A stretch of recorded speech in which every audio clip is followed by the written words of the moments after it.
afternoon, everyone. It's a pleasure to be here at the MEF Global Forum. One of the things I do in my role at Microsoft is I serve as the Global SMS Compliance Lead.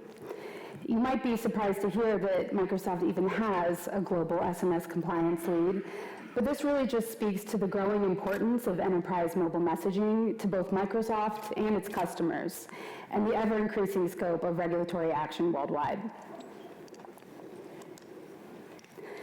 The demand for enterprise mobile messaging is not just growing, it's skyrocketing. This growth is fueled by the widespread availability and accessibility of mobile phones, making SMS an effective and immediate communication channel for businesses. The versatility of mobile messaging is evident in its application across various industries, from healthcare providers sending appointment reminders to financial institutions delivering transaction alerts. The use cases are vast and continually expanding. This adaptability ensures that mobile messaging remains a critical tool for enterprises looking to enhance customer engagement and streamline operations. At Microsoft, we're an intensive participant in the messaging ecosystem for both third-party and first-party use cases. Our enterprise messaging offerings span numerous verticals and are increasing every day. First, we provide integrated enterprise messaging on a number of third-party offerings. For example, Dynamics 365 is a customer support tool, and new SMS integrations enable our customer support teams to engage with their users via text. Teams SMS, which just launched in the US and Canada, allows enterprise users to text mobile numbers from within the Teams app using their Teams assigned mobile number. And Azure Communication Services provides messaging APIs to third-party app developers. We're also a vigorous sender of enterprise messages for our own first-party use cases. Brands like Microsoft Booking, MS Store, GitHub, Xbox, and M365 engage with customers via SMS on a daily basis. Microsoft Identity, which manages account validation and security across all of these products and services, sends an average of 20 million messages a day for multi-factor authentication traffic alone. The simple fact is that customers want to communicate via mobile messaging. We've seen this firsthand at Microsoft. Despite the increased security of alternatives like token authenticator apps, customers continue to prefer SMS for multi-factor authentication. The push to integrate SMS functionality into more of our enterprise communications tools like Teams was a direct result of persistent interest from existing and potential new customers who highlighted messaging as a critical functionality in their choice of an enterprise messaging platform. In our own talent acquisition tools, we've seen the massive advantage of developing SMS capabilities, as mobile messaging is by far the preferred communication channel for young people and enables a far more active and engaged recruitment process. While we have a vibrant and growing ecosystem, mobile messaging is facing an existential threat to its integrity and viability as an enterprise communication channel.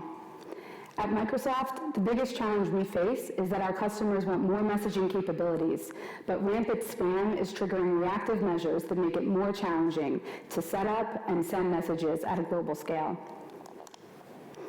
Microsoft has a first-hand interest in addressing messaging fraud, as the Microsoft brand is heavily impersonated in scams worldwide. But beyond that, onerous registration processes, requests for letters of authorization, and strict content requirements all increase the cost of providing the service and negatively impact the overall customer experience. Traffic pumping is on the rise and poses a threat to the effective delivery of legitimate customers' high-volume campaigns. Regulators throughout Europe and Asia are implementing sender ID registries, but compliance with these regimes in just one country is challenging, let alone on a global scale. In the US, we see onerous approval processes for SMS campaigns that cannot be conducted efficiently at the scale of Microsoft's enterprise offerings. At the same time, without measures to combat the growing spam problem and maintain the integrity of mobile messaging, the value of this communication channel could be eroded entirely. So what do? You'll forgive my pun. Copilot came up with this picture for me. A complex ecosystem requires a surgical anti-spam approach from both industry and regulators.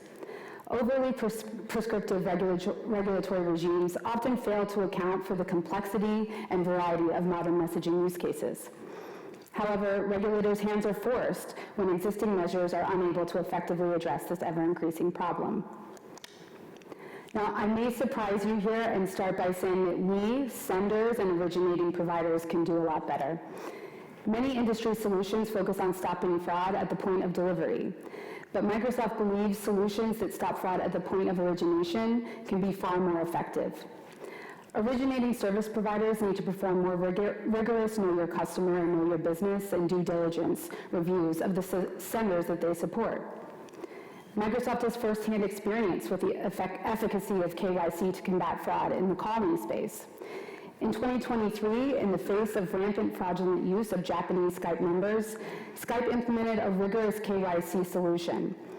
In a matter of just months, fraudulent use of those numbers was reduced by 90%. We can also borrow ideas from both the failures and successes of email. Enterprise email provides one particularly relevant solution to the challenge of validating communications at a global scale: domain names.